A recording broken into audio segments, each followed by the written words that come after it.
at Sabrachi Jewelry Design, or Sabrachi. I don't even say his name right anymore because of Zach. He's a sponsor of Now We Go, and he's a sponsor of this show. He's a dual sponsor. He's a gemologist. He's a jeweler. He's specialized in CAD design, and he's also a branding specialist. You need anything at all done in those categories, Matt is the best motherfucker for that. It's D'Antonio and Klein Jewelers in Philadelphia, PA, and he's also going to be doing it soon to be in Lehigh Valley, PA. You can call or DM for appointments. He's in Philly on 726 Sanson Street, and you can follow him on social media at Sabraki Jewelry Design. He's made pendants for finishers. We're working on stuff together. It's not just jewelry. We're working on pendants and all kinds of things. He's making rings.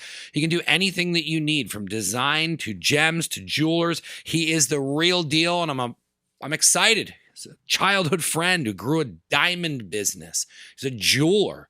We did a podcast with him. It's a cool story. Check him out. Sabraki Jewelry Designs. Influencer, TikToker, entrepreneur, OnlyFanser. At this point, I'm just adding ERs. Show stalker, Gypsy Sister Kelly Lynn. She's sponsoring the show.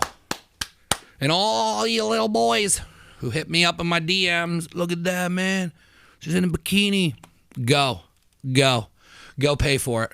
Go pay for it. Go over to her Instagram. You want to know what Kelly's doing? Guys and girls, because girls, you can learn what she's doing. She's making a lot of money. You go over to @TheGypsySister. You click on the link in her bio. After you look at all her pictures, a lot of good content. She's putting out content. She's an influencer. She's crushing TikTok. So you get into that Instagram, and then you click on it. And then you got your links. You got all your links now. You can see everything she's doing. Everything. She's doing merch. She'll pick up a shirt or a pillow. You want to sleep next to her? That's what I do. I got 6 of them in my bed. TikToker. You want to see her dance a little bit? See her dance on the railroad? Go there. She's an entrepreneur, an influencer, a TikToker. We're doing a podcast together. She's got a webpage coming. Should have asked me to do it. It'd be done. And she's a counselor. Girls, you want to learn how to do what she's doing? Go check it out. All the information is at Gypsy Sister on Instagram. Thank you for sponsoring the show. Thank you for being a part of the show. Thank you for finally taking the step towards OnlyFans. And you can go check it out, guys. Get out of my DMs and get into hers. Thank you, Kelly. Mad J's Barbecue, www.madjsbarbecue.com. They take cash, they take credit card. You can order online. Order online is the easiest for everybody. They can also call in their order. They got 2 locations. They are killing the barbecue game. Started out small. Now these guys got 2 separate locations. They're doing catering. They're doing pop-ups at Seven Sirens Brewery. What else can these guys do? The Nazareth location is over at 52 East Lawn Road. Anybody knows where Nazareth is? It's down past 7-Eleven, right next to Rita's. Shout out Calandra. They are at 52 East Lawn Road, and that's 610-365-7275 and www.madjsbarbecue.com. Justin just opened up the 2nd location, and he is a part of Willow Creek Brewery, and that is 643 Penn Avenue, West Reading, Pennsylvania. I'm going to be having these guys on the show, and they are crushing barbecue, catering, in-store, pickup. They're doing it all, man. They're doing it all. Check them out at madjsbarbecue.com, and thank you for being a sponsor. Precision Laser. Precision Laser is a family-owned aesthetic laser practice in Easton, Pennsylvania that was founded in 2019. They offer laser hair removal, laser tattoo removal, vascular and pigmented lesion removal, acne treatment, and more. Their team of licensed experts use cutting-edge technology and safe laser protocols to deliver you the best skin results throughout Easton, New Jersey, and the greater Lehigh Valley. They provide free consultations and affordable pricing to make laser treatments accessible to you all. To learn more about their services or book an appointment, please go to precisionlaserspecialist.com or call 484-306-0089. They are located at 42 South 3rd Street in Easton, PA, 18042. What are they running this summer? Hair removal. I'd like to get this whole thing removed because what do I want? A summer beach bod. They are running for $165 per session. You pick 2. Armpits, bikini Brazilian, upper legs, lower legs. This is what we're doing with them. I'm excited to have them, and I'm excited for them to be working with us. They're on the podcast. You can check out everything they're doing on the website, and thank you for being a sponsor. Look good this summer. Look good. Food right away. I'm just going to eat while you're talking. Go ahead. Don't forget the switch, too. Oh, shit. You're good.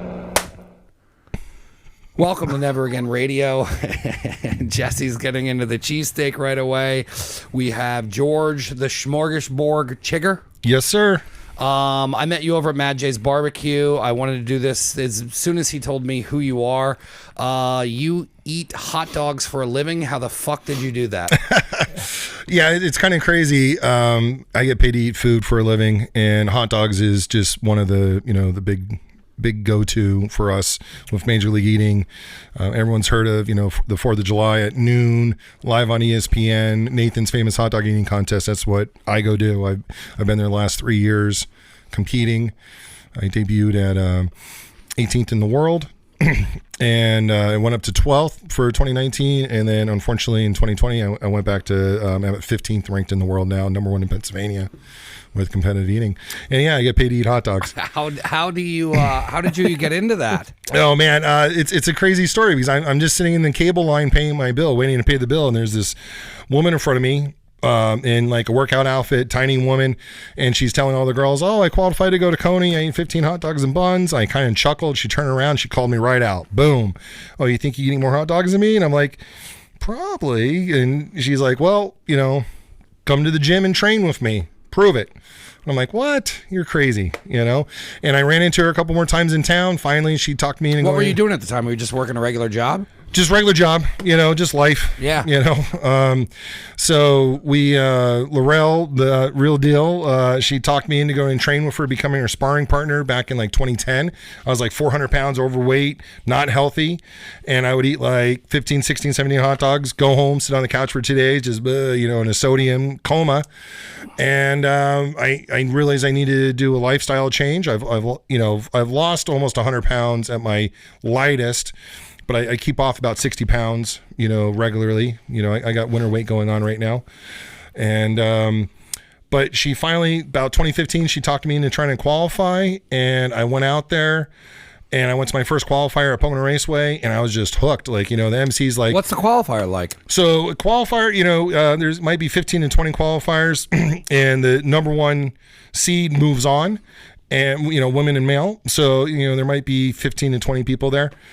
And, it was on a stage, 1,000 people in the crowd, maybe 2,000 people, just we're like a sideshow going on, yeah. Right? Like, pre-race. This, the MC comes on, starts talking about this guy, the next contestant, he works at the mall, he works in Build-A-Bear, he's in the food court, big and tall. And I'm like, oh, this guy sounds really cool. The hype guy's really going on about all this stuff. And he's like, oh, George Chiger from Pocono Pines, PA. And I'm like, oh, shit, that's me. And I had to run across and wave to the crowd and then get to my spot. And I took second with 17 hot dogs and buns that day. And, I was like stoked. I'm like, oh, wow. And I think the guy that won might have eaten like, 22 or something. Yeah. So I'm like, wow, this is really possible for me to qualify and go. And I got hooked, but I had to wait another year for a qualifier. So I did that. And, finally 2018 comes around and I kept getting smacked down. I'm up into the 30s. I'm eating 29, 30 hot dogs consistently at a qualifier. Were you training in between that? The rounds going up? Yeah. So we start hot dog season in April. So right now we're hot dog season upon us. End of the week here, we're going to sit down and start hot dog season. Me and Laurel. I love all of this. I love hot dogs so much. So, the fact that there's a season. Well, for us, it's a season for training. Yeah.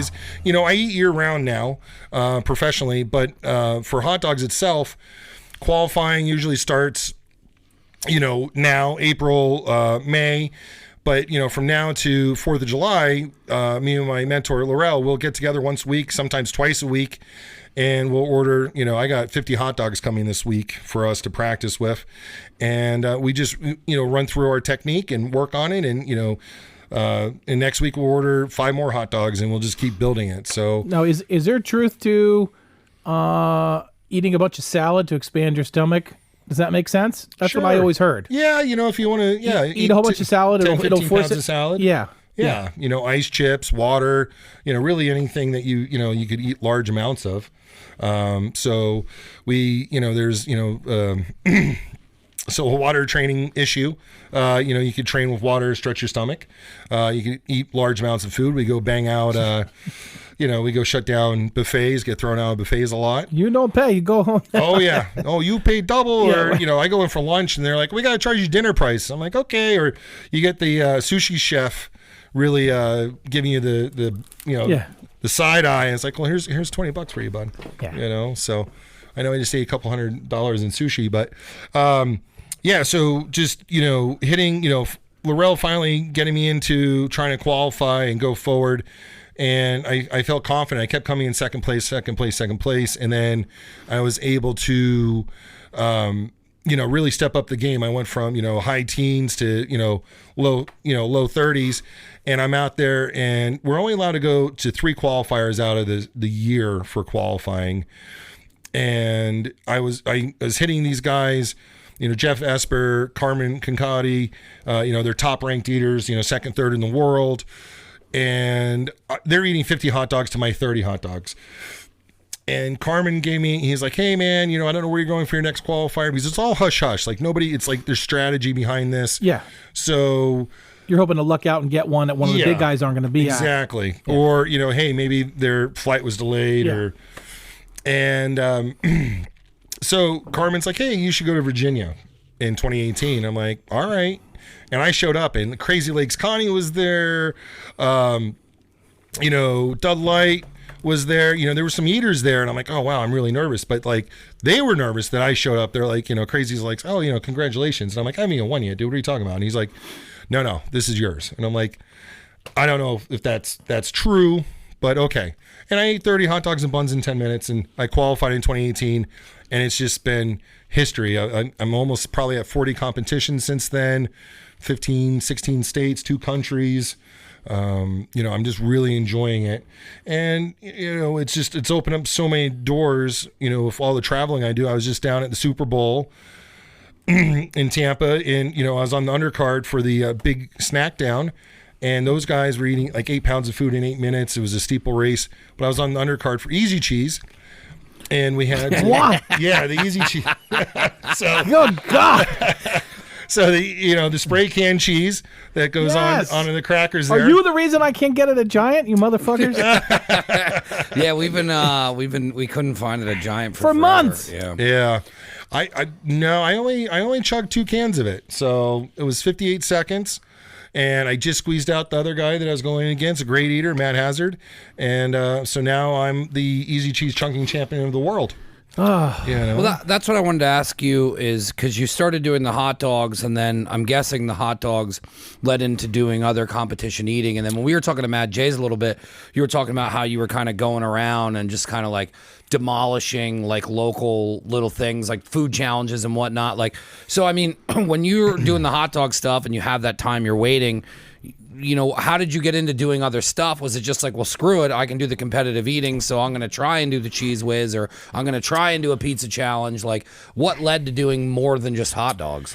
Right. So with Major League Eating, who we eat for, they have a bunch of sponsors, right? It's hot dogs, chicken wings, Hostess donuts. I've ate 132 Hostess donuts, the little powdered sugar guys. Yeah. I think 6 minutes. We go out to... You ate 132 in 6 minutes? Yeah, and I came in 5th place because Joey... Are they powdered? Powdered. Yeah. That shit sticks in your mouth. hazard. Yeah, what the... I'm a This is professional. dangerous. Yeah, that's true. That was my debut as a professional eater. And every so often you forget. even like you'll meet somebody and you'll go, oh, that guy played football in high school. Great football player. Sure. You don't understand that, like, when you go against somebody who's in like the NFL, that they're exponentially better, that you're nowhere near where they need to be. Like, they show up and they're like, they're not making it. So the same thing for you. You're I'm on a different level. I could eat now, is that with water, or what do they let you use? We can use multiple drinks, what we want to do. We can't dunk anything. So it's picnic style. You got to chew it, eat it. And then you can't. Well, I guess we were able to masculate. We were able to crunch them up. But I used hot coffee. I drank a half a gallon of hot coffee with mine. What the fuck? So, and I think it was like 6 minutes or so. That was my first MLE contest besides qualifiers, right? So, and I want to say I took 4th place, maybe fourth. It had to be 4th place. I came in 4th or 5th. So after all that, and you're drinking all that coffee, yep. You have to want to do like cartwheels or something. Well, it was sugar, pretty cool. Caffeine. That weekend was an epic weekend for me because that was with the sugar, and then of course we had that was in Philly, downtown Philly, and we had like a 2.5 hour ride home. My friend, we went out for barbecue. We hit a barbecue, just I want this, I want that. So I ate a bunch of barbecue, and then the following day I had a qualifier up in Syracuse, New York. I ate 30 hot dogs in 10 minutes, going up against Jeff Esper. And your toilet hates you. So bad. Yeah, well, my toilet does good, So bad. I'm just regular. And then, do you have a bidet? No, I'm jealous. You How do. dare you? I know. $50 and you can get warm water. $50. $50. They're $25. I got it during the pandemic because it was the second round of we're out of toilet paper, and I'm like, I had used one. We went on a hiking trip, and they had it in the cabin we rented, and I'm like, what's this? I turned it on, shot against the wall, used it once, and I was like, oh, that's how it's supposed to be cleaned. Yeah. Came back, pandemic happened, round 2, and then I was like, somebody sent me a link to like a discounted one, and I found that it was $50, and it hooks up to the hot water. Never looked back. Very nice. I like it. I definitely want to get one. I've used Fantastic. them. Yeah. You should look into a sponsor. You should hit them up. I should. I've actually just go. I'm looking to have the cleanest whistle in town. People. Yeah. Well, there's some people out there that I want to contact that I use their products on a daily basis, and I need to get out there. I've actually had some great lunches with one of the biggest toilet companies in the world, and nothing really came upon it pre-pandemic because this is one of the number one questions I get asked. The aftermath and stuff, but like I said, it's like a normal day for me anymore. Yeah, because 5-7 pound lunch is just lunch. I really crank it up when I start get up into 10-15 pounds of food. And we were talking about, so Major League Eating does a bunch of contests year round, right? And then there's food challenges all over the country, in restaurants and everything. So I look for the ones with the progressive jackpots, or the $500 pizzas. You and your buddy goes in, eats this pizza, we'll give you $500 if you could finish it in an hour. Well, I'll go in by myself and eat it and crush it in 30 minutes and just be like, okay, payday. Or I did a bowl of pho out in Austin, Texas, and the jackpot was up to $900 some dollars. I went in 12 minutes later. I walked out with my $900. Were you in town for something else? I was in town, so I really take advantage. Scout it out. I do. I really, my financial guy blows his mind how I could drive from here to Florida and back, and I could eat on my way there and get paid and eat on my way home for these contests. So, I drove to Florida, I drove home for the Super Bowl. It was 3,000 miles in 9 days. I did 12 food challenges and one world championship. So I went out to Texas. I think I drove to Texas in 28 hours to go to a barbecue brisket eating challenge or contest at the F1 race. And then Pink was, we were actually opening for Pink on where everyone was kind of in cattle gates to go to the VIP and stuff. So we got VIP tickets to go see Pink. The night before, I ate a bowl of pho for $900 in 12 minutes, and then I had it set up for that Monday when I was leaving town to eat a CC's pizza, 28-inch pizza, half gallon of soda by myself for another $500. So it was a good weekend. Yeah. When did you leave your your part-time or full-time job and start doing this for a profession? Well, I've always tried to, I would say, I guess 2019, 2020 kind of happened just because of the pandemic. The job kind of went to the wayside. So, where I'm today, I wanted to be at, March of 2020, but the pandemic kind of slowed us down. But we're picking up, and it's really great to get out and support local businesses and talk about local businesses.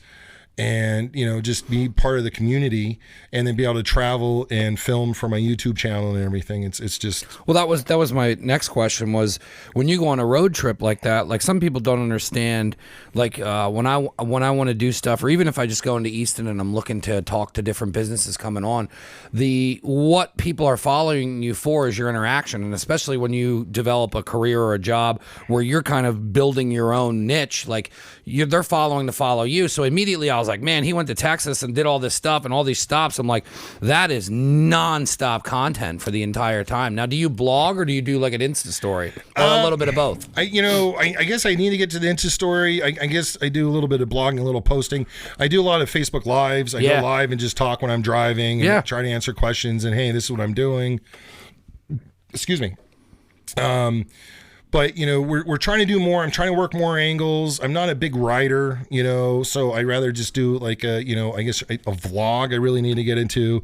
My editor's always on me. Oh, you need to vlog more, but it's just a lot of stuff to upload and download and, Insta Story is great for that because it's just like I just put one up. Like, you know what I mean? Like Insta Story I love doing because what I'm trying to do now with especially trying to do so much different stuff, like I look at the amount of work that goes into this and there's like editing and multiple people involved. Definitely. But like there's also an angle where you can keep everything on your phone, and that's like the new thing that I'm trying to do is like, all right, well, how can I do this without leaving my phone? Because once it leaves the phone, then you're looking into editing and that. But I love Insta Story for that. Okay, I got to look into Insta Story more. I just really got into TikTok. Yeah, well, that's huge too. Yeah, TikTok's it's probably my fastest growing platform right now. And I'm not a big editor. I have a guy that edits for me. I love Ben. He does a great job for me, and but everything's at his pace when it comes to editing. So if I could grab a little bit and put it on TikTok, I could do a little editing on TikTok. I'm learning it, and I could throw it on my Insta, and I could get it to my Facebook pages. And it's fun, and people like it because it's quick, short, and so it's just that's working for me. And I'm learning. I'm 42. I'm 42 years old, I guess, and to be an influencer at 40 years old, it just kind of it's taking me back. I wish I learned this stuff 10, 15 years ago, and to be able to get into this, but the computers and all that stuff, it's all coming to me. I'm working on it. Yeah. Plus back then when we were growing up, it was like the gateway from Radio Shack. It's not how things are now at all either. Definitely. I mean, my first laptop, I think it had like 1 or 2 gigs, storage. Yeah, that was crazy. We're like, whoa, that got so much storage. So much storage, right? My watch has more storage than that now. Yeah. So like you'd have to actually go to the store and go shopping for a computer. Yeah. Like they had like Circuit City. It's like now you can buy a computer at fucking I wouldn't buy Sam's one Club. Yeah, I'm just saying though, but like you can literally get like a Dell or anything at any fucking store at this point. What was it like when you started getting a following and like seeing it grow? Because I'm sure it's got to be weird to go from your friend who tells you about some stuff and then you get into competitive eating and then I'm sure people start following you because you're out on a national level. Yes, it's different. It takes me by surprise. Like when I'm out and about, and I'm like, hey, I'm George. No, we know who you are. I'm like, huh? Well, this is, Samantha and I'm Bob. And I'm like, really? Like, you okay? Like it just, it's just weird, right? So, I'm on some social media groups and stuff and, interacting with those people, the individuals from the group, and I'm trying to introduce myself. And it catches me by surprise. And then being out traveling, it's different because my name's out there. I've qualified 2018, 2019, third, fourth in the world to go to Coney. And so I'm recognizable, but like, it gets kind of, there's some nasty people out there. I'm getting death threats. What? Why would you get death threats? I hope you choke on stage in front of 50,000 people and die, guns. Lots of guns. Yeah, guns, I got bodyguards, people. Guns. Her name's Lapita, attack dog. Yeah, I don't know. I mean, it's really, I enjoy it, right? So I don't enjoy the death threats, but it is what it is. You're like, more. Bring it on, people. I got stories, but just in general, like you said, just knowing people. I got off the bus at Coney Island, and people are screaming my name in the crowd, and I'm like, how do these people know who I am? Like. That's got to be weird. It is weird. It's just weird, and I'm like, what? There's thousands of people there, and they know my name, like, and it's just crazy because competitive eating is a niche, and then there's but for every niche out there, there's a fan, right? So yeah, and there's a lot of great fans, and there's a lot of haters. So I think when you're doing good at anything and people are jealous, they're just going to hate on you. That's true too. It doesn't matter what you're doing. What kind of feedback or reaction do you get from these places where you come in and they're expecting like, a challenge of 10 college kids are going to finish these wings, and then you just go in and you're like, all right, cool, and then you're like, pay me, and they're not expecting to pay you. Well, I think it's the same way ever defeats the when challenge. you're talking about professional before, like, yeah, they might be able to like, oh, we can eat 35 wings and X amount, but you're on a different level. It's not even the same. It's like me going, I'm going to become a race car driver and sitting at the people who drive like F1. Right. And they're like, no, you're not. Yeah. Like you can drive your little car pretty fast on some local street. It's the same thing. Yeah. Yeah, I mean, it blows some people's minds. They don't get it. There is a strategy. I train for this year round now. Like, I think it took me, I could have probably qualified, 15 or 16, maybe 17 if I knew what I was doing. But I learned a lot. I got to know some guys. Do you want more beer? Yes, please. Sorry. No, it's okay. Yeah. So we, to take it to the next level, like we walked into place 2018, locally, like it's I would call it local for me because I live on top of the mountain from you guys, but out in Clinton Station Diner. Yep. On 78. They had that huge hamburger. They got that huge hamburger. My wife's parents lived up the street. So yeah, the huge hamburger. Cool. The 105-pound burger. Yep. So we got a crew together. My Nick Weary put a crew of 10 professional eaters together. We went in and ate it. We finished it. Oh, cool. And we were the first team to ever do it. And but it came out 112 pounds. We had 2 women on the team. The burger weighed just as much as they did. Yeah. And 59 minutes later, we were done with it, and they had to give us a $5,000 check. And I don't think they were happy about it because they changed a lot of rules after that. Yeah, well, that's what I was going to get into is that there's got to be a bunch of people who, like that's their thing is they create this impossible thing that they think no one's going to get to, and then they put this money up there, and it's kind of a gimmick to come in, but then you got to put your money where your mouth is, and especially if you're having a bad day at a restaurant and a couple of people come in and just crush your shit in a time what was the one in Allentown that was like they had a thing that's like you have to eat a burger, fries, all this stuff, and I was like, well, if you're a competitive eater, that's probably not really that much. It's not a lot of food. Right. So I mean so I've dealt with owners that are really happy to see us because they love the competitive eating but end they of can it. take pictures with you. It'll drive traffic to the thing. Like, look who came in here. Exactly. So, and those are the true, like, hey, I created this so you guys would come visit my restaurant. And then there's the, you call and, hey, I'm on my way in. I saw this guy do it. There's like a list of questions you ask. And like, I had a guy come at me and he's like, oh, you're professional, aren't you? I'm like, well, does that matter? It's like, well, the house isn't here to lose. And I'm like, well, yeah, well, guess what? This is what I was talking to the one guy at the casino too one time, and I go, I don't understand how they want to kick you. I mean, I understand why they're going to kick you out, but they try to make it like illegal, make it sound like it's illegal if you can count cards. If you're smart enough to beat them at their own game, do it. But Definitely. they're like, oh, we're going to call the cops. Well, that's not right. I'm smarter than you. I outbid your game. Yeah. But it's not fair when they don't win.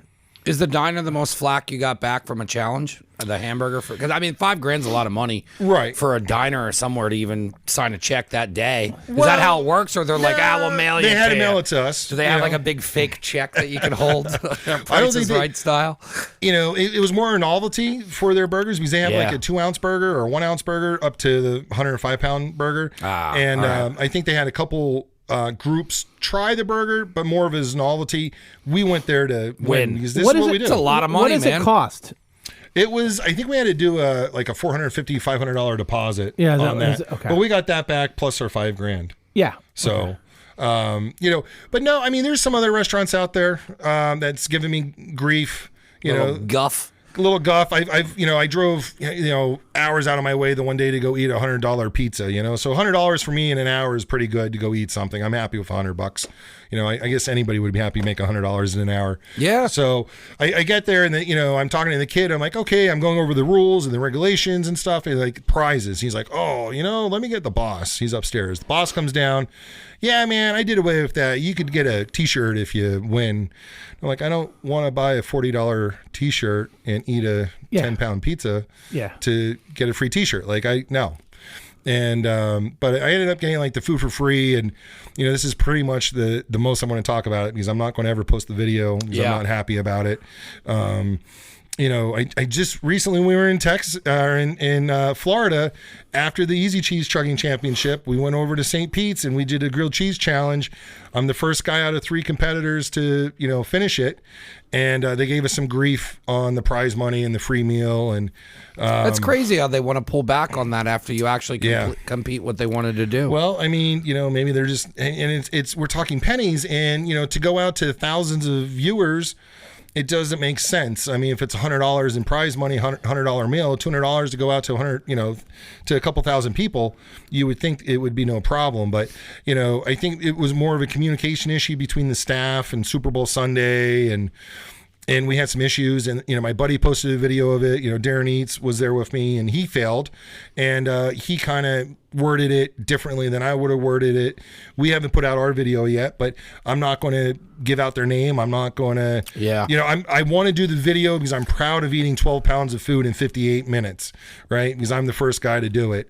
But in the same token, the grief and the phone calls and all the follow-up I've gotten and I haven't received, because we try to communicate, and then Darren put his video out, and then my stuff blew up. Hey, we need to talk about this. And we talked about it, and I haven't heard anything from them since.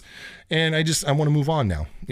I want to post the video because it's a great challenge, and it unfortunately it should be promoted and out there for other people to go try, because it's a tough challenge. It's a great challenge, but I don't need to promote them, unfortunately.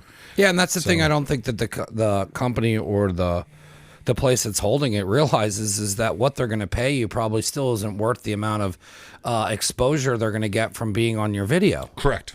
Like, I mean, you mark that down in the marketing sense, they're probably coming in way under what you should be paid for what your channel's worth for their content. Sure. And just the groups and everything else that gets shared across all the social media platforms. Yeah. So it is what it is, and some I'm sure it's people just a headache within the business. Yeah.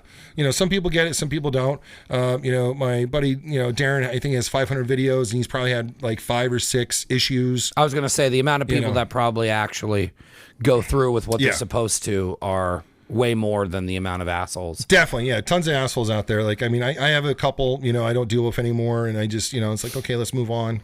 Yeah, it's always the best decision to make. We've even ran into people and problems with doing the podcast over the years, and the best decision is just name them all.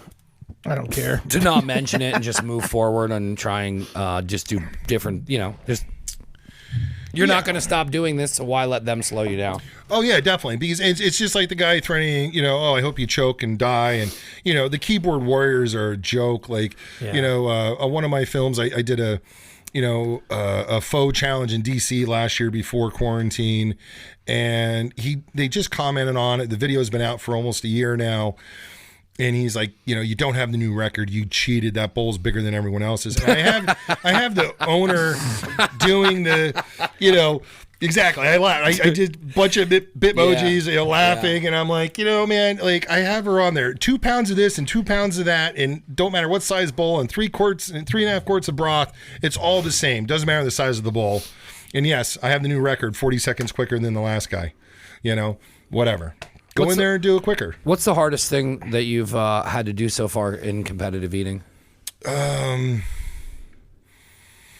in competition, we do these pepperoni rolls out in West Virginia, and chewing the dough is really, really hard. Like, when you got to chew a lot, your jaw gets tired. I'm sure. And we eat for 6 minutes to 12 minutes, but it's a sprint. And everyone, you're just eating food, but it's a sprint nonstop.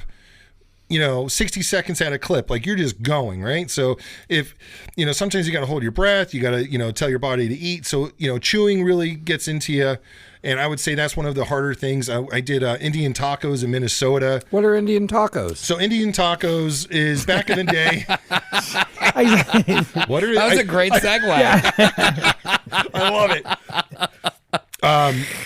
Tell me more. Flour and lard. It's a flour dough. Yeah. Like a lard fried dough, thick, chewy, some ground beef seasoned on it, and we were told by the elders that the ones that we eat in competition aren't as good as the ones that the family makes, but they're making mass, they're making hundreds of these things, and they're very chewy. They're a tough food to chew. And I think I don't remember if I came in 4th. I know I was finished in the money, out there. But I did a food challenge out in Ohio, 6 2.5 pound ish gyros. Had 1 hour and 6 minutes to do it. And it took me all 1 hour and 6 minutes to finish the 15 or 16 pounds of gyros. And it was rough. Tzatziki sauce. I love tzatziki sauce. I love fresh garlic, but there was so much fresh garlic. There's between all the gyros. I think there was a half a gallon of tzatziki sauce on it. Oh my God! Like, do you think that's good? Do you think that they set traps? Yeah, set traps. Like if they're gonna make like say like that dough, like they make it extra doughy. Well, to make it difficult for you, or they give it legit. And when you're eating, do you have mental traps like that when you're like, they're just doing this on purpose? Oh, it gets to you. I'm sure. So we, very fortunately with MLE, doing the speed competition eating, all of our sponsors try to give us the best that's awesome. food. Okay. Yeah. I use shrimp cocktail in Indiana from St. Elmo's Steakhouse. They have a famous shrimp cocktail sauce. And, we're eating hundreds of dollars of shrimp in minutes, and I love it. Yeah, that'd be a fun one to do. Yeah, definitely. So all of our foods, come on, we're eating the best hot dogs in the world from Nathan's, and the grill master is on point. He cooks 1 to like 1,500 hot dogs for that competition. He wants the first one to be just as good as the last one. How do they cook them for that? Do they like It's a undercook flat them top. a little, or no brown them, or I guess they roll it around, brown it like they normally do. They're not really. I mean, it's just like how they serve them at the store. Yeah, out front. So, they want to give us the best quality. I'm eating gyozas out in Little Tokyo in Los Angeles, and those are the best dumplings I've ever had in my life. I ate 142 in like 10 minutes. So, and still came in like 10th. Yeah. Joey, and then they were up in the 300s. So, jeez. Yeah, I was hoping to break 200. It was my rookie year. But you're just a year into this, correct? It's 20. I'm 3 years in now, I guess. 2018. So it's 3-4 years if you want to count last year. Yeah. So last year, blur. Yeah, it was. I mean, I went. I was in New Orleans for red beans and rice. I ate 12 pounds of red beans and rice, and I think it was 8 minutes. Might have been 10 minutes. Do you love the travel? I do love the travel, man. Because you've named so many places, and it just seems like you get in your car and go, or you're being booked to go places. Yeah, if I have to fly because of other obligations, I'll fly. But if I can go, I just get in the car and I map my way there. And it's like, hey, I'm going to stop here and eat this burger. I'm going to stop here and eat this. Like, I have a problem fitting in the seat, and you're bigger than me. I mean, tall wise. Okay. How are you doing that? Are you double seating? No, I don't have to double seat, but I try to do bulkhead. Because people bitch all the time behind. They're like, oh, I just sit. And people bitch nonstop. Well, I don't like. I try not to recline, but I tell you what. I mean, I flew to Florida 2019 for croquetas, Cuban croquetas, and I took Spirit. The cheapest. Yeah. Well, I flew that too. But I'll pay the $50 when I book to get the emergency aisle. I'll do the emergency aisle. Yeah, I went on that plane. I was just like, you're going to have to fucking peel me out of here. I don't know how I got in there. Just run really fast. Yeah. I tell you what, I climbed on a flight to go out to Indiana the first year in 2018. And I was bent over halfway walking down the aisle. Yeah, that's what I'm saying. 3 seats. It was one seat on one side and 2 seats on the other side. And I booked the one seat by myself. And I'm just like... Yeah, so you got these problems, but I tell you what, I got a small little Jeep Renegade I run around in too. So I cram myself where I got to go, and I love the car because it gives me so much more capability. I could stop here, I could find this, and then you're local. I'll ask everybody around, hey, what's going on? Is there any place has a food challenge or this or that? Oh yeah, this place has one. Oh, my brother talked about this place, so I'll go check out different stuff. And like I have hours and hours and hours of footage in the cloud just being waiting to get edited. Because I think we only put out 3 videos from since February, and it is what it is. My guy's busy. I got to learn. Probably got to buy a laptop, and really just get more motivated to edit myself. Or like you said, do everything on the phone. So I think that's there's different ways around it. Yeah, well, I mean, you could ask him when I jumped into editing. And I say it all the time. We wouldn't be able to do any of this without Jer and my friends who are into production.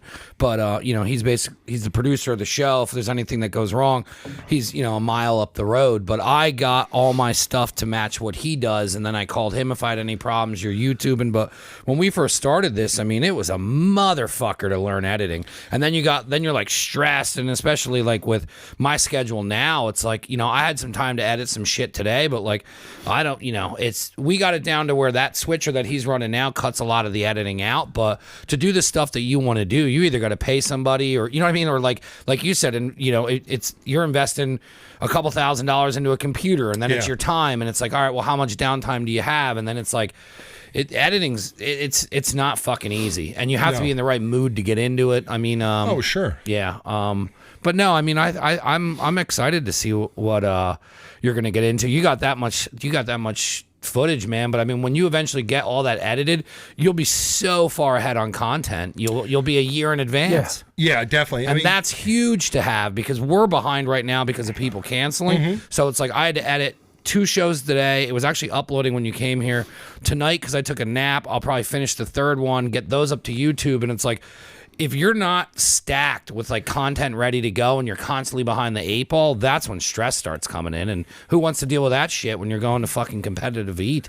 Right. So, that's the biggest thing. It's like, I get that. So I'm learning that. I mean, I have footage. I wanted to start a whole series of Throwback Thursdays because I have footage from 2018 when I first went pro that still isn't out there. Yeah. I just have it, memory stick or whatever. And, the burger we're talking about, I never uploaded that. I have hours of footage for that. Yeah. But everyone else uploaded. And I'm like, okay, well, one day we'll get to it. So when you're waiting, like let's say you go somewhere and you're waiting and you're getting ready for one of these, what is your pregame like? Like, what are you doing? Are you just relaxing? Are you stretching? Are you know what I mean? Are you? Well, stretching is like a daily routine for me to, stretch the stomach, to work on myself. Then, 48 hours out, I try to go to a liquid diet and, give myself a little more room, get this, stomach emptied out. But it's a psychological thing, really trying to get myself in a good spot. We room together with a lot of eaters. We travel together. We do a lot of things together. But, leading up, we do, hey, how are you? But then, like, I try to get in my zone. I put my earbuds in and just listen to music and trying to get, my head straight because it's really mental when it comes down to eating. Like, because your body's telling you you don't want to eat anymore. Right. And you're going, yes, I do. God damn it, I want to. Oh, yeah. I got to tell myself to swallow. I got to tell myself to chew. And then you'll start chipmunking. Your body won't let you swallow. Chipmunking. Yeah. And it's like, oh, no, I need to get this down. So, and like, it's really big because I want to, it sounds easy, right? So I'm going to go eat, end of the month, we're going to go to West Palm Beach. It does not sound easy, any of this. I know what we do on Saturday nights for the fights, and everyone's walking around going, oh, and we're only eating a little bit of stuff. I mean, sure. I mean, and also just like chugging beers against people and stuff. Like, I mean, your heart rate's got to go through. I mean, are you nervous still now doing it when you come up and it's nerves and it's like, before a race and shit? Before I walk in, before you got to control all that stuff. A fight, yeah. Like, it's your adrenaline's going. Man, Coney Island, there's 50,000 people in the crowd. That's fucking awesome. You're out there, and there, you got TV cameras in your face. You got the producers screaming at you. You need to be on this X. You got to do this. You can't do that. And then it's like everybody wants to shake your hand and scream at you when you're walking through the crowd. And it's just like, then there's people going, I hope you choke. Oh yeah, I hope you choke and die. That was me, you motherfucker. And and it's 100 degrees out. Yeah. You're dehydrated. You haven't ate in 9 hours. Well, you haven't ate in 2 days, but you're on a liquid diet, so you don't have like like I can't eat breakfast today. I can't eat breakfast because I didn't even think of that because you're not eating before the fucking event. And when you don't eat, your body isn't functioning the same, which means your mental capacity isn't there. You're not as that. Oh yeah, no, it really throws you off the day of, and I think that's how I did so well in Tampa this last time. Is I knew I just had to go eat a pound of cheese, the fastest for the easy cheese chugging. And what did they do? Did you do it by the can like you're doing a whippet, or did they have a fucking plate of it? No, like a whippet. Yeah. So whoever could do the fastest. And I did 1 can with water to wash it down. Yeah. And then, I had to put it down, switch by. That's got to be weird to fucking chug. It is weird. I've tried it. I bought like a dozen cans to practice. Once again, you're the one that took all the shit. You had Giant Nazareth. Damn you. I Googled it. Who has the most? Oh, Giant had them. Okay, let's go. I went to Giant Nazareth. I had to switch to the stupid Walmart brand because they have them all the time. Yeah. So, but I got so 1 can took me 2.5 minutes to chug. Another can, 45 seconds. I started pouring cans out on the plate just to time it. I'm like, why is this so different? Then, I heated some up and they got quicker, like 15 seconds or so. But we're really nervous about how long would it really take to get us to, chug 2 of them. And, Matt Hazard I went up against, he's like, oh, I could do 2 at the same time. I'm like, yeah, I tried that too. Hold your breath for 40 seconds. Let me know how it works out, I said, be careful about it. And that's what he went with. He went 2 double barrel, and I beat him, one at a time. So now when you're doing all this stuff and, are you getting like because all this scheduling and whatnot, like, Are you getting contacted by them and they're like, hey, we're going to need you to compete here? Or like they telling you to compete on these bigger major? Because you can't just show up to the other ones. No, so, I mean, are they contacting you and being like, hey, we're doing the Cheese Whiz Challenge. We're going to need you here because you're sponsored by Nathan's. Nathan's is a part of this. And then is that like a paid gig or like how are you? Well, you know. How does that all work? Well, normally, you know, MLE will put things together, you know, and they'll reach out to us, you know, the top eaters or whoever, you know, is local in the area. Like last year for Nathan's, I got a phone call. I got an email 3 weeks before Nathan's, you know, during lockdown. Hey, it's going to go forward, but we're only taking the top 5 guys. Sorry, next year you could, you know, qualify, hopefully, you know, and come in. Then I get a phone call 72 hours out. You know, my boy Sam calls me. Hey, George, what are you doing Saturday? Well, I guess I'm eating hot dogs, Sam. Well, what makes you say that, George? I'm like, well, because you called me. He's like, you're right. We'll see you in New York. Thanks. You know, because I'm in PA. We weren't locked down. We couldn't get there. So, and then like with the Nathan, you know, with the DraftKings, you know, I was fortunate, you know, they reached out to me. Hey, would you be interested in this? You want to come down? You know, that's so cool. We'll take care of this. So, but normally on Major League's website, you go to the events, they'll post their events, and then they'll have dates that registration opens, and I got to jump on that and register. And the first top, you know, 15 people or whatever get to go, you know, first register, first come, first serve. You know, and it could be you just off the street, or it could be me. You know, you just got to beat me to the registration. But I'm more or less guaranteed a spot because I am ranked in the top 50 in the world with them. But if there's room, they'll take, you know, Joe off the street and to compete against us. So, and that's fun. But like really, so you just got to watch, and usually it's like the same contest, the same year and everything. I think everyone really signs like 3-year contracts and stuff. But with COVID last year, I think we had 5 events and 3 of them were by invite. So, or 2 of them were by invite, something like that out of the 5. But normally there's like 50 events a year. And maybe 20 of those are qualifiers for Nathan's. Yeah.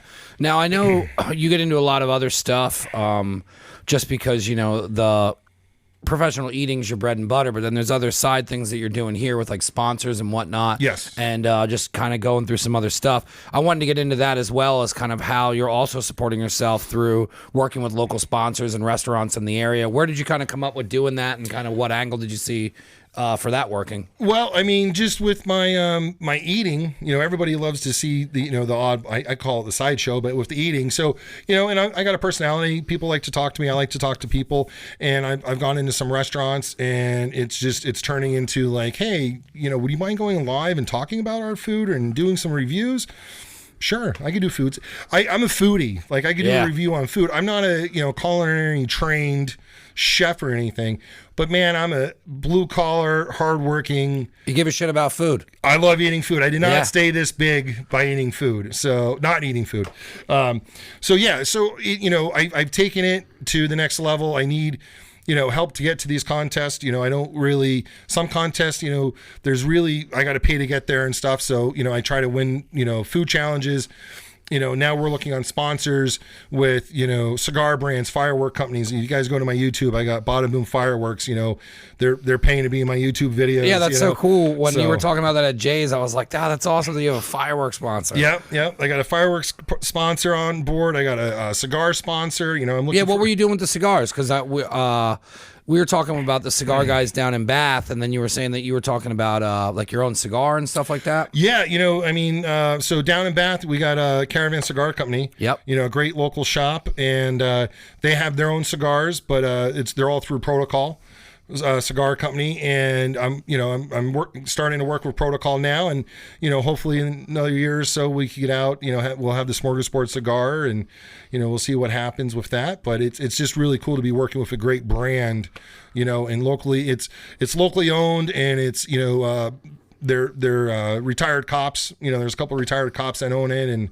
it's just nice to be able to, you know, I back the blue, and it's great to be able to work with the cigar company, and it's a great cigar overall. Their whole line, really, from beginning to end, is really tasty. What's it like for you to have started this journey from just saying something to the gal and going through all this, and now working with cigar companies and networking and kind of building your own brand and having your YouTube channel, and it's all out there. And I just because I know what I've been doing over the years, and I see you doing it as well, where you're just trying to bring it in, and you're trying to bring it in so it all works together. What does that feel like, where you went from just having a regular 9 to 5 and now you're traveling the globe and eating food and winning competitions and talking to cigar people? Like, is that an odd feeling for you to wake up in the morning and this is what you do for a living? It's I don't know, it's surreal sometimes. Yeah. Because I'm living my best life. Yeah. I wake up in some great places I thought I would never go to. And I get to meet great people everywhere I go. And I think that's the best part of it, because it's just, if you put the blinders on and you only know your neighbors, yeah, that's all you will ever know. But like, I'm glad that I drove off the mountain. I drove to the other side, and then I left the state. I left the country. Last year I was supposed to go to Japan and Scotland, and start traveling the world. And it is what it is. But it's just, I love it. I'm living my best life. Food's my business, and business is good. Yeah. It's got to be an awesome feeling. I know the little things that I've been doing with growing out, and that's why I asked that question, where somebody pointed out to me where it's like, man, like, you're really manifesting your own career. And when you kind of stop and think about it sometimes, and just from you talking about all the things you do, and and you're just kind of being like, oh, well, I did this and I did that, and it's like, when you take a minute to take a step back and actually, like, you're making money, and you're waking up when you want to, and you're choosing where you want to spend your time in your life. And then like, I feel so privileged to meet people like you, where what I mean, like, we get to come down here on a Tuesday night, and we would be too busy to have a conversation this long with somebody. And it's my favorite part of doing a podcast is just hearing these stories. But that's got to be awesome for you to just to be up on that stage and walking out like it's a fight to eat hot dogs. Definitely. And then you're interacting with the people from Nathan's, and it's got to be surreal, man. It's really great. I mean, to meet some of the top YouTube stars that are just average people. Matt Stoney, the first time I met him was 2018 at the hot dog contest. And that night we went out. I didn't get back to my hotel room until 9 a.m. the next day. These guys party. Like, we eat food in excess. These guys party in excess. Yeah. And I'm hanging out with some of the biggest YouTube stars, and it's just me and you. Like, they're just normal people, and just being able to get to talk to them about life and everything. And, then they're texting you, hey, what's up? I haven't heard from you, or I run into them in Los Angeles. Hey, how have you been? Like, I got a whole new group of friends, and it's just on a different level. It's weird when, and it's my favorite thing about bringing people on here, where sometimes I get intimidated, but I have to say to myself, like, and as soon as you start peeling back the story, it's just people, and they're people who are taking risks and going out, and like what you said, kind of taking the horse blinders off and just expanding their horizons in different directions, and networking and talking to people. And like, I'm sure there's a million people who that wouldn't have ever done what you did and started competitive eating, and like, what I mean? Like, there's a lot of people that are stuck at a job, and it's because they only keep that on. Right, because it's safe. Yeah. I think that's the biggest thing, is you have to take the chance. You have to take the chance to be in a group on Facebook and go live. Don't worry about making ass out of yourself or being silly, or, oh, my makeup's not right, or my, hair or whatever. Just do it. Take the chance, because once you get used to going live and used to talking to people, and you just do it. You just do it. It's just something else. And like you talk about networking, right? So, this is the best part. I'm in, I wasn't too far away at Santa Fe Tacos. I love Santa Fe Tacos. Okay, so they have a 5-pound burrito challenge there, right? So me and my best friend go there, and I said, hey, you want to hang out? He lives over this way. We go down there. Afterwards, we stop at Caravan Cigar Company. Never been to Caravan Cigar Company before, but I just got done eating 5 pounds of burritos in two and a half minutes. And my buddy's like, oh, man, he just killed these burritos. It was so scary. I had to back up away from the table, right? He literally pushed back away from the table. And I'm like, it's okay. But I was done, and it was over. And then it just happened to be the guy that owns Protocol. He's in there. He's like, man, we do a podcast. Do you want to come on? Can we book you to come on the podcast? Yeah. Let's do this. I just get talking. People love it. And that's the same thing. I brought some cheesesteaks in today from Caddy Corner. I know. I'm going to heat them up before we get to it. Okay. Well, I wanted to eat them off the get-go, and then it didn't do that, but I'll heat them up. All right. You guys can get I into ate some side. mine. It was good. Oh, I'm sure we got good. more for you, man. Right off the top. Definitely. I wasn't waiting for you people. That's fair. I had some for dinner, so I just wanted to bring some out because, that's a company I went in because somebody from Honest Trav's Dive Bar goes there. Ford goes there. He's like, hey, they make this pizza bowl, George. I think you could eat the whole thing. They want to make it a challenge. I'm like, okay. So I go in. We made it a challenge. I crush it. And they're like, okay, can you come back and talk about some rules and different things? And then it's like, hey, do you mind coming back and do some food reviews? I really like how you describe stuff. I saw you on this video over at Biagio's, and you're talking about the food. It's really great how you get out there and talk about it. I don't, I want to say, maybe I speak in layman's terms. I'm not trying to be like, I'm that much better than anybody because I'm just a regular Joe. I mess up. I think it's the best way to do it, though. Yeah. As if you're talking to your friend who's standing next to you and they asked you, hey, man, what do you think about this food? Sure. Like, I'm not trying to be like, this ingredient in here is what's world changing about it. And now, if there's something different in there that I would lean to him and be like, what's this fucking, like, is this rosemary ham? Like, what the fuck is it? You know what I mean? Like, that's what I'm saying is, but that's the best way to do it. Sure. That's what people aren't relating to you using culinary terms and only a certain amount of people would understand. I mean, look at the pizza reviews with Barstool. It's like, I don't know how many times I watch that and I'm ordering fucking pizza because I'm, you know what I mean? But like that guy Portnoy is just Portnoy. Right. And he talks to you like he's Dave Portnoy. Definitely. But that's what sells that show. Definitely. And then, so it's like being yourself and how you want to be and how you talk to your friends or how you would talk to anybody that's the show. And I think that's the hardest thing that people don't understand with doing this is you have to be the person that is the best version of what your friends think you are. And if you're 100% honest and open and you're just being you,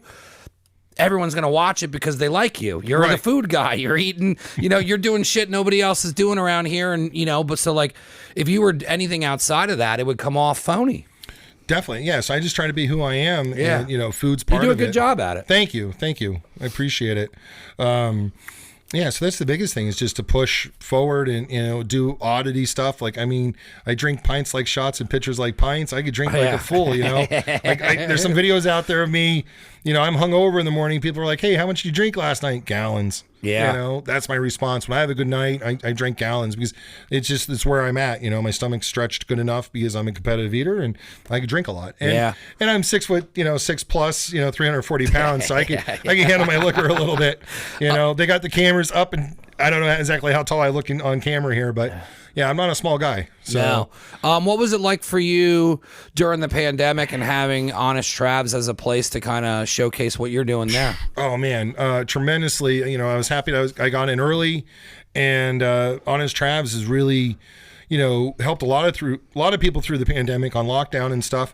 But to showcase who I am, I made a lot of great friends, lifelong friends that, I would never met any other way besides that group. And, the day we meet in person, it seems like we've known each other for the last 30 years. And, really has taken, I want to say I've drank more because of it, but, I might have highlighted what else were you supposed to do? Yeah, exactly. Right. Pandemic, there was a good 3 lockdown. weeks where the whole world was drunk watching Tiger King. Definitely. Oh, yeah. It's like, really? Did she just do that? Yeah, man.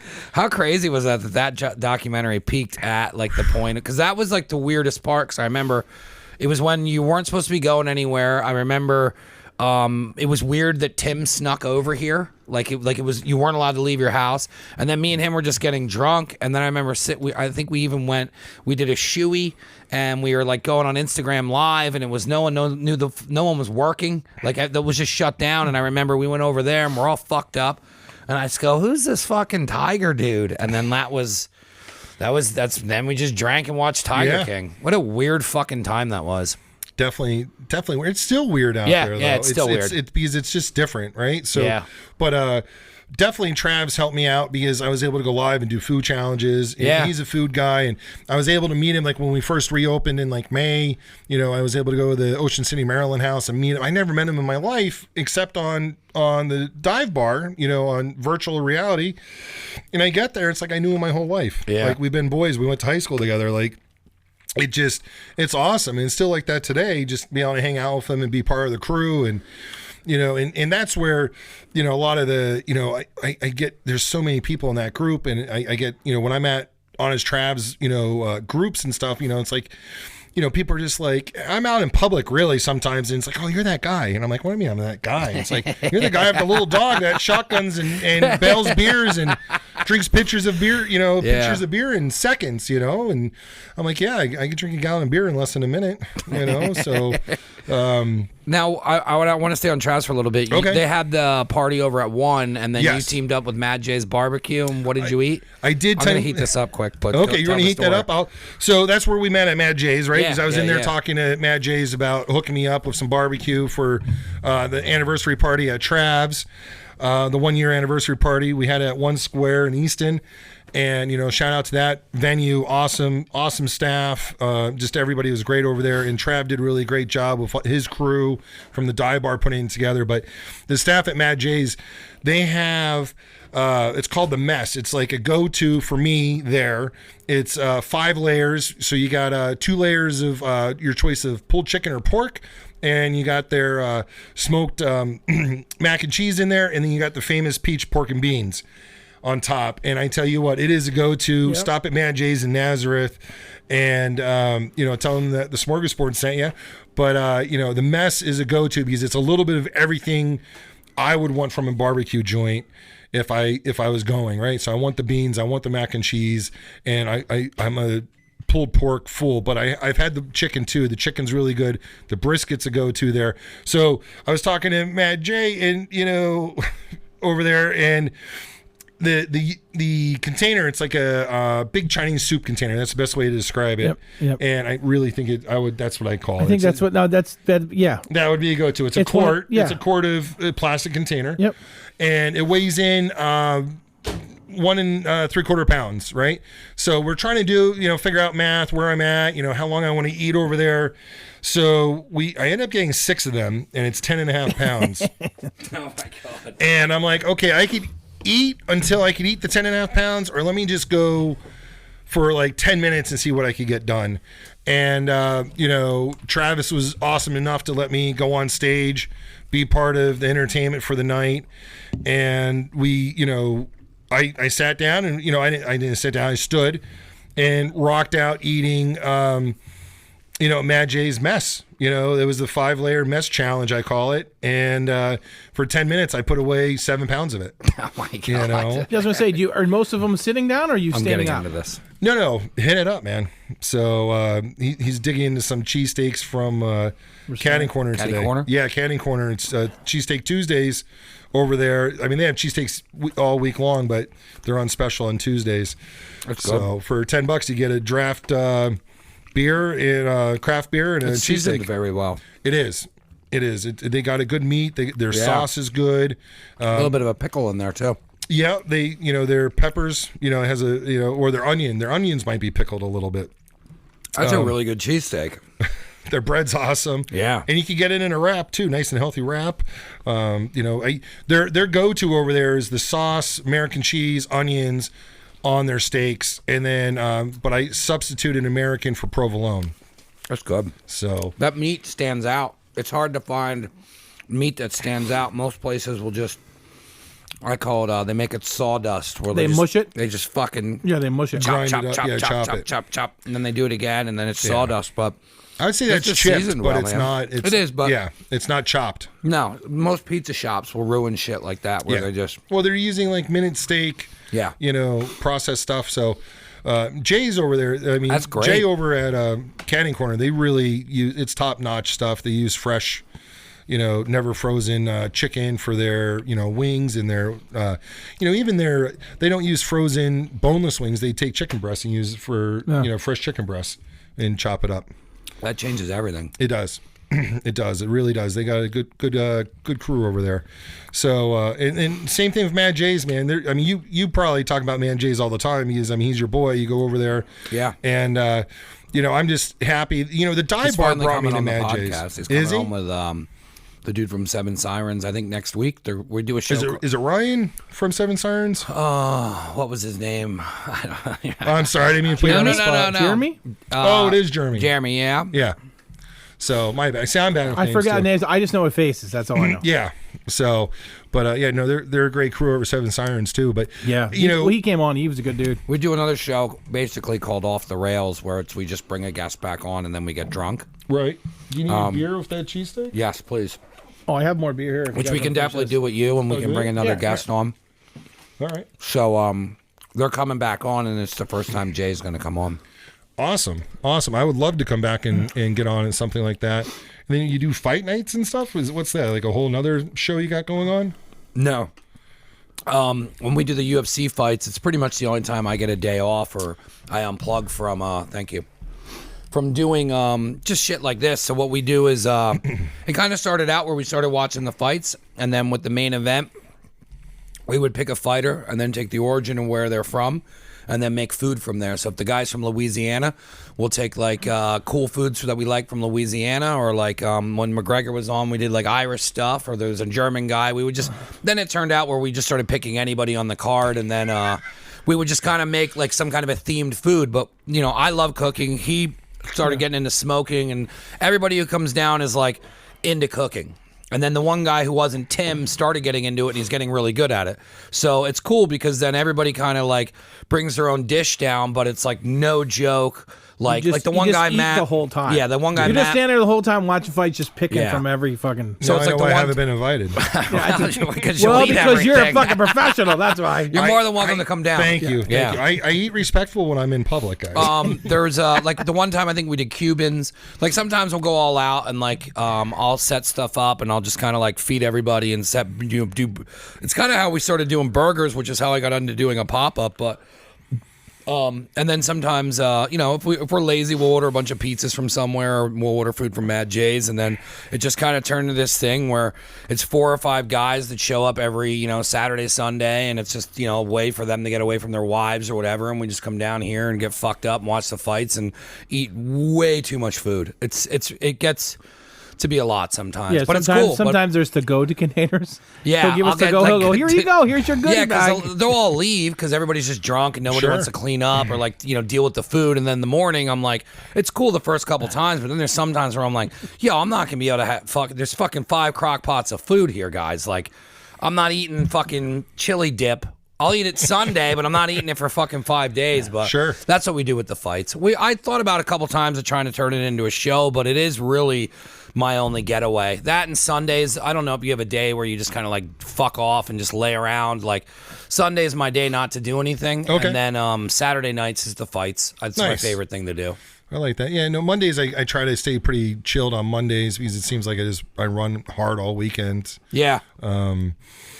You know, but that's the great thing of doing my thing because, you know, I might be out to 5, 6, 7 o'clock in the morning sometimes, and then I'm like, oh, I got to sleep. You know, I sleep midday or vice versa. I've always ran like a 24/7 schedule in my life, just with, you know, careers and different jobs and just life. So I'm used to it, and with traveling, I just love it because like you really got to just hit it. And, you know, my goal was to leave like this Sunday, drive to Florida for this upcoming competition and eat my way down over the week and, you know, stop and see some people and shotgun some beers. And, where are you going to go? West Palm Beach for it's the Corn Fiesta Festival. And so how do you map that out now? I mean, I want to wrap up and get into some things and whatever, because I want to hang a little bit after the show, but how do you map out what you're going to do? Do you start Googling what's going to be on the way to Florida, or do you know by this point? Well, no. I mean, it's a learning curve. So I Google stuff. You know, I'm talking to people on the interweb, but, you know, there's a foodchallenges.com. Randy Santel is like... I didn't even know there was something like that. There's foodchallenges.com. Randy Santel put it together. He's like the godfather of food challenges. He's traveled all over the world. He's put a great website together. You go right to his website and... you could, you know, pull it up by map, town, state, country, and it'll tell you what's around. But you got to do some research because some of it's old, some of it's new, and you got to follow up, make sure you can just walk in and do it, or I got to call ahead and make plans. And then there's eatfeats.com that keeps kind of like, it's a record of everyone's competitions and different things. You know, what I've done in my history of eating since I've been pro. Well, even before I went pro, I think back to 2015, my first MLE qualifier. So, and you know, they have food challenges listed also. And, you know, you just got to learn how to navigate the internet. And now I go on there and then I put everything on my Google Maps. Like I want to go here, or I'm really looking forward to this. So I pull up my Google Maps. It's just full of green flags and hearts, you know, where I want to go, where I've been. And I just kind of figure out like, okay, well, I'm heading here. What's in that town or what's around there on the way down? I don't have to get too far off the highway. I mean, I have no problem driving on my way to go to places. And then I got, dive bar members, hey, this pizza shop, I talked to them. They want you to stop in. They'll put a challenge together for you. I'm like, okay, no problem. I'll stop in. Let's do it. And why wouldn't you? I mean, it's more content for what you're recording. What do you record everything with? GoPro, or what do you travel with? My iPhones. Yeah. I put everything on my iPhones. I bought a GoPro, but like I said, I'm not too tech savvy and uploading and downloading. I started that in like 2018, so I got some stuff from my GoPro, but everything, I just use my phones. Yeah. It's the way to go. I mean, when I started doing recently, just doing review stuff and just trying to do different content where especially with Instagram, like there's IGTV and you could build series, which I didn't even realize you could do that. Okay.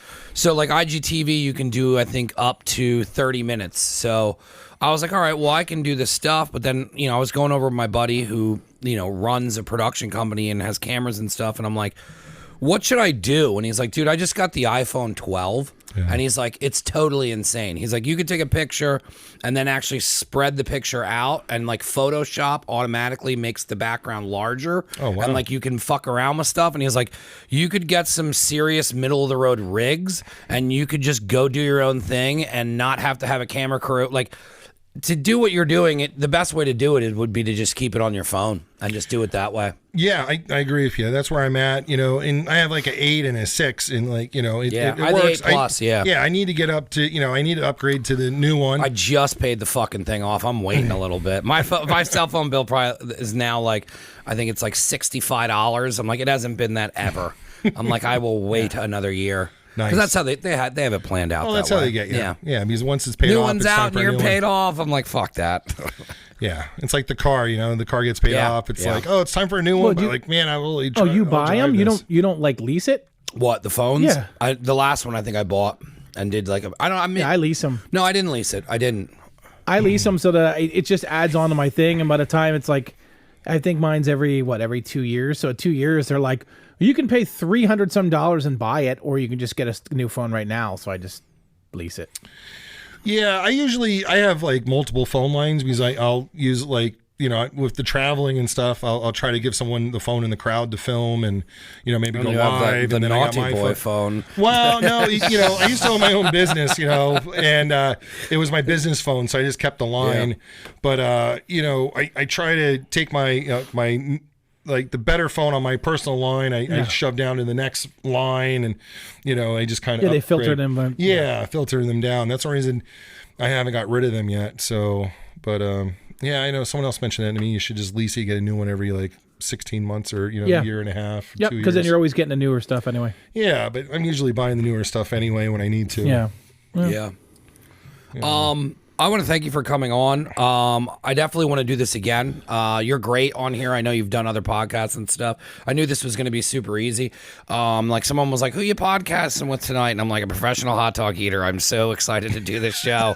But these are the fun ones. You know what I mean? Like I knew the interview wasn't like, we love food and beer, and like this wasn't going to be, it's what we want the show to be, which is just sitting around bullshitting. But I think it's awesome that you took.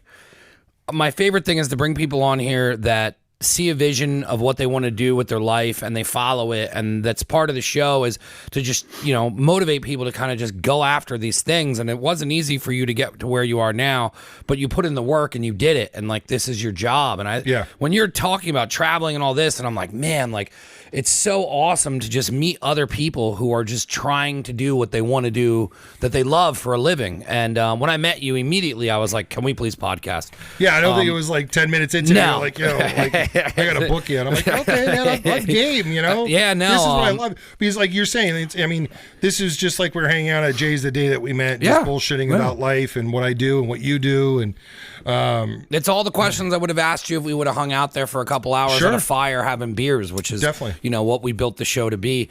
I want to thank you for coming on. We'll talk more after this because I think there's so many cool things we can do because I know Caravan's coming on. And I want to work with them, but we could definitely get into some kind of challenge and put some production into it. And Sure. Call in some favors and get some stuff filmed legitimately. And I don't know, looking to doing something this summer, either at Mad J's or even the pop-ups I'm doing out front. We could figure something out. But I think there's something here that if we can start building on something and help each other out, or just to even do fun stuff where we just get drunk down here and have hot dogs. Man. Definitely. I want to give you a chance to plug all your social media where anybody can see any of the stuff that we're talking about, and what is the best way to follow you. All right. So, thank you for having me on. Absolutely. 100%. I really appreciate this. So everyone can follow me. It's George Chiger, like the Chiger bug with 1G. You can follow me, and you can Google it. George Chiger comes up. George TheSmorgasbord Chiger comes up. I know we, didn't really get to talk about the Smorgasbord hashtag. No, what's that about? So, when I got into hot dog eating, everyone's like, oh, you need a nickname. And we were going through some nickname stuff. And, my one buddy, Daga, came up, oh, George the Mustard Chiger, and it's like, yeah, but I eat more than hot dogs. And my other buddy's like, what's that thing called? Like, isn't it like a smorgasbord that you eat everything at? I'm like, boom, there we go. There's a smorgasbord. But you know what, though? Is that a common thing, like anywhere besides Pennsylvania? I was going to say, I think that's very PA Dutch. I think it's Pennsylvania Dutch. It is, but they got the smorgasbord in Brooklyn, Who cares? too. It's still, I don't. I love it. Yeah. I love it. It is an ethnic thing, but people get it. They Google it. They're like, oh, it's a smorgasbord. You eat a lot. Yeah. It's a buffet. So that's how that became about. So, of course, like right away, I'm like, oh, that's my nickname, hashtag the smorgasbord. I'm just going to go, hashtag everything because I didn't really know a lot about hashtags at the time. But I'm like, if I put hashtag the smorgasbord on everything, you should be able to find me. Yeah. But recently, with all these food reviews I'm doing and, going to different places and stuff, I do hashtag the smorgasbord list. And because like someone's like, you need to make a list of everything you go to because I want to go eat where you eat because you always eat some great food and you're always posting about it and going live. And I'm like, boom, hashtag the smorgasbord list. There's your list.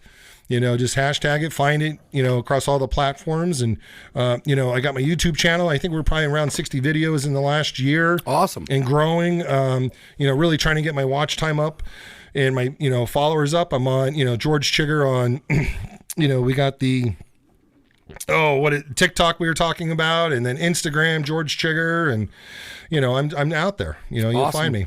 So Thank you so much for coming on. If you're a first-time listener or follower, check out neveragainstudio.com. That's where we have everything for YouTube, our audio, our video, our apparel. We also offer services like building websites and branding, and anything you see that I'm doing, we offer as a service to help you out. So if you want to get t-shirts made, we do that through Axelrad Screen Printing. We can do anything to help your needs with small business. We want to get the YouTube up, so please subscribe to that. Check out all the sponsors. Without the sponsors, these lights are not on. Also, check out all of George's stuff. And thank you so much for coming on. Do you have a quote for us tonight? No, I wasn't prepared. All right. And I put my dog down today. Rest in peace, I'm Izzy. sorry to hear that. Yeah, I'm just going to end on the biggest downer possible. Yeah, that's Well, I drink pints like shots and pitchers like pints. That's my quote. that's not a good way to end it. Yeah, No, I'm sorry. Do you have a quote now to end No, after I the don't. dog death stuff? I took a bunch of. I don't. I'm not prepared. He took Sudafed again. He's addicted to Sudafed. No, I can't take Sudafed. I don't know. Whatever. I'll have it never finished. Have a good night. All right. Bye. I believe it,